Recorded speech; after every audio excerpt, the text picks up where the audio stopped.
point d'initiative sans la vérité. Au début de ce siècle, à peu près personne ne savait que le monde est malade. Des auteurs comme Guénon et Coomaraswamy prêchaient dans le désert, tandis que de nos jours, à peu près tout le monde le sait. Mais il s'en faut de beaucoup que tout le monde connaisse les racines du mal et puisse discerner les remèdes. On entend souvent dire à notre époque que pour combattre le matérialisme, la technocratie, le pseudo-spiritualisme, ce qui s'impose est une nouvelle idéologie capable de résister à toutes les séductions et à tous les assauts et de galvaniser les bonnes volontés. Or, le besoin d'une idéologie, ou le désir d'opposer une idéologie à une autre, est déjà un aveu de faiblesse, et toute initiative résultant de ce préjugé est fausse et condamnée à l'échec. Ce qu'il faut faire, c'est opposer aux fausses idéologies la vérité qui a toujours existé, et que nous ne pourrions jamais inventer puisqu'elle existe en dehors de nous et au-dessus de nous. Le monde actuel est obsédé par le préjugé du dynamisme, comme si c'était là un impératif catégorique et une panacée, et comme si le dynamisme avait une signification et une efficacité en dehors de la vérité tout court. Aucun homme jouissant de ses facultés ne peut avoir l'intention de substituer une erreur à une autre, dynamique ou non. Avant de parler de force et d'efficacité, on doit parler de vérité et de rien d'autre. Une vérité est efficace dans la mesure où nous l'assimilons. Si elle ne nous donne pas la force dont nous avons besoin, cela prouve simplement que nous ne l'avons pas saisie. Ce n'est pas à la vérité d'être dynamique, c'est à nous de l'être grâce à elle. Ce qui manque dans le monde actuel, c'est une connaissance pénétrante et globale de la nature des choses. Les vérités fondamentales sont toujours accessibles, mais elles ne sauraient s'imposer à ceux qui refusent de les prendre en considération. Il va de soi qu'il s'agit ici non des données toutes extérieures que la science expérimentale peut nous fournir, mais de réalités que cette science ne manie pas et ne peut pas manier, et qui nous sont transmises par de tout autres canaux, ceux du symbolisme mythologique et métaphysique notamment, sans parler de l'intuition intellectuelle dont la possibilité de principe réside en tout homme. Le langage symbolique des grandes traditions de l'humanité peut paraître ardu et déconcertant pour certains esprits, mais il est néanmoins intelligible à la lumière des commentaires orthodoxes. Le symbolisme, il faut y insister, est une science réelle et rigoureuse, et rien n'est plus aberrant que de croire que son apparente naïveté provient d'une mentalité fruste et prélogique. Cette science, que nous pouvons qualifier de sacrée, ne saurait s'adapter à la méthode expérimentale des modernes. Le domaine de la révélation, du symbolisme, de l'intellection pure, transcende de toute évidence les plans physiques et psychiques, et il se situe par conséquent au-delà du domaine des méthodes dites scientifiques. Si nous pensons ne pas pouvoir accepter le langage du symbolisme traditionnel parce qu'il nous apparaît comme fantastique et arbitraire, cela montre que nous n'avons pas encore compris ce langage et certes non que nous l'avons dépassé. Il est bien commode de prétendre, comme on le fait si spécieusement de nos jours, que les religions se sont compromises au cours des siècles et que leur rôle est maintenant terminé. Quand on sait en quoi consiste réellement une religion, on sait également que les religions ne peuvent pas se compromettre et qu'elles sont indépendantes des abus humains. En fait, rien de ce que font les hommes n'a le pouvoir d'affecter les doctrines traditionnelles, les symboles et les rites, aussi longtemps bien entendu que les agissements humains restent sur le plan et ne s'attaquent pas aux choses sacrées. Le fait qu'un individu puisse exploiter la religion afin d'étayer des intérêts nationaux ou privés n'affecte en rien la religion en tant que message et patrimoine. La tradition parle à chaque homme le langage qu'il peut comprendre, à condition qu'il veuille bien l'écouter.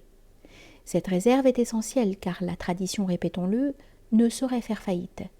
C'est de la faillite de l'homme qu'on devrait parler plutôt, car c'est lui qui a perdu l'intuition du surnaturel et le sens du sacré. C'est l'homme qui s'est laissé séduire par les découvertes et les inventions d'une science illégitimement totalitaire, c'est-à-dire une science qui ne reconnaît pas ses propres limites et que pour cette raison ignore ce qui les dépasse. Fasciné par les phénomènes scientifiques autant que par les conclusions erronées qu'il en tire, l'homme a fini par être submergé par ses propres créations. Il n'est pas prêt à se rendre compte qu'un message traditionnel se situe sur un plan tout à fait différent, et combien ce plan est plus réel. Les hommes se laissent éblouir d'autant plus facilement que le scientisme leur donne toutes les excuses voulues pour justifier leur attachement au monde des apparences et par conséquent ainsi leur fuite devant toute présence de l'absolu. L'humanisme spinoziste, déiste, kantien et franc-maçonnique entendait réaliser un homme parfait en dehors des vérités qui donnent au phénomène humain tout son sens. Comme il fallait bien remplacer un dieu par un autre, ce faux idéalisme donna lieu à l'abus de l'intelligence caractéristique du XIXe siècle, notamment au scientisme et avec lui à l'industrialisme. Celui-ci, devant à son tour entraîner une nouvelle idéologie, elle aussi à la fois plate et explosive, à savoir cet humanisme paradoxalement inhumain qu'est le marxisme. La contradiction interne de ce dernier est qu'il veut édifier une humanité parfaite en détruisant l'homme. C'est-à-dire que les athées militants, plus passionnés que réalistes, veulent ignorer que la religion est pour ainsi dire une question d'écologie. En admettant que la religion comporte un élément d'opium non pour le peuple seulement, cet élément est écologiquement indispensable pour le psychisme humain, son absence entraîne en tout cas des abus incomparablement plus graves que ne le fait sa présence, car il vaut mieux avoir de bons rêves que des cauchemars.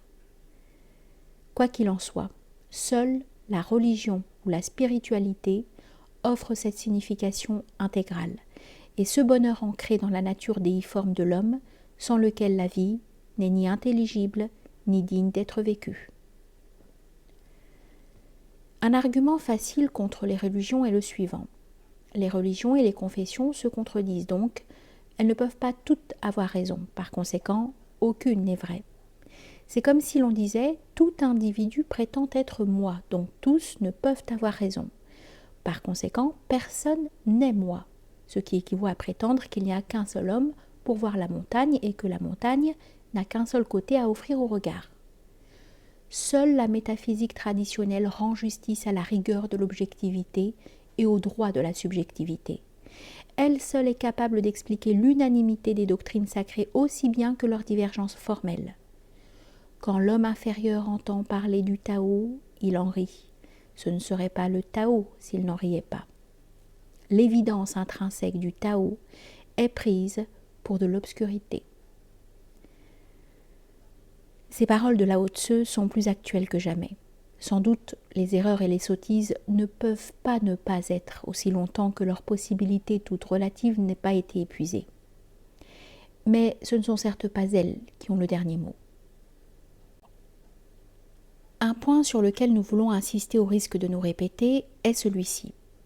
On parle volontiers du devoir de se rendre utile à la société, mais on omet de poser la question de savoir si cette société est utile, c'est-à-dire si elle réalise la raison d'être de l'homme et partant d'une communauté humaine.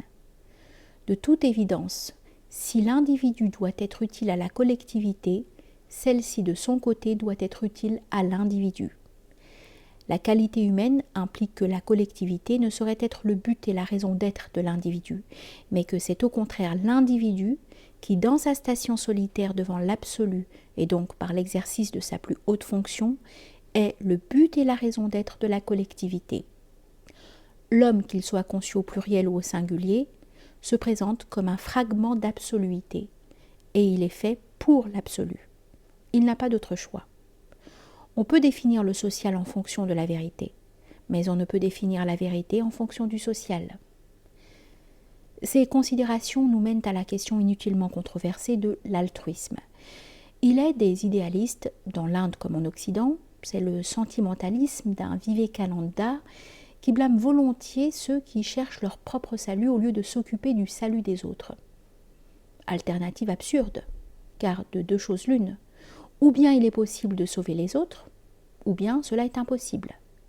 Si c'est possible, cela implique que nous recherchions d'abord notre salut personnel, sans quoi cela est impossible précisément. En tout état de cause, on ne rend service à qui que ce soit en restant gentiment attaché à ses propres défauts. Celui qui est capable d'être un saint, mais omet de le devenir, ne saurait sauver qui que ce soit. C'est de l'hypocrisie pure et simple de cacher sa propre faiblesse et sa tiédeur derrière un écran de bonnes œuvres. Une autre erreur, apparentée à celle dont nous venons de parler, consiste à croire que la spiritualité contemplative s'oppose à l'action ou rend l'homme incapable d'agir. Opinion démentie par toutes les écritures, notamment par la Bhagavad Gita. Point d'initiative en dehors de la vérité. C'est le premier des principes d'action, mais cela ne saurait être une garantie de réussite. Pourtant, l'homme doit faire son devoir sans se demander s'il aura la victoire ou non, car la fidélité au principe a sa valeur intrinsèque, elle porte son fruit en elle-même et elle signifie ipso facto une victoire dans l'âme de l'agent. Nous sommes dans l'âge de fer et la victoire extérieure ne peut survenir que par une intervention divine. N'empêche que l'activité logiquement et spirituellement correcte peut avoir des effets incalculables et en tout cas des effets partiels à l'extérieur aussi bien que dans les âmes.